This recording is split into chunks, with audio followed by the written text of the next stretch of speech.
जसं ठरवलेलं असतं ना तसं कधीच होत नाही. सो झालं काय, माझ्यासोबत काल ना हरतालिकाचं व्रत होता आणि माझंसुद्धा व्रत होता. सकाळी मी पूजा वगैरे केली आणि ह्यांच्यासाठी मस्त भाजी आणि चपात्या बनवल्या होत्या. आणि मी ह्यावेळी ठरवलं होतं की मी ना पाणी पितं न काय खाता उपवास पकडणार.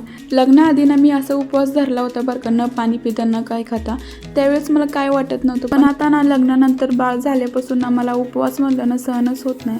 खूप म्हणजे खूप अशक्तपणा होतो, अजिबात मला उभासुद्धा राहू वाटत नाही. आणि ह्यावेळेस मी ठरवलं होतं बरं का, न पाणी पिता उपवास करणार. 12 वाजेपर्यंत ना मी दम काढला, पण 12 नंतर ना मला कसं तरीच व्हायला लागलं. आणि मग ह्यांना मी सांगितलं, हे मला सकाळी सांगून गेले होते की असं काही उपवास पकडू नको, पाणी तरी पी किंवा फळांचा तरी उपवास कर.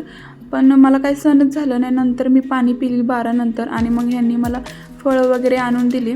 मग फळं आणि पाणी वगैरे असंच पिऊन माझा उपवास मी केला. आणि रात्री ह्या दोघांसाठी मस्त खिचडी बनवली.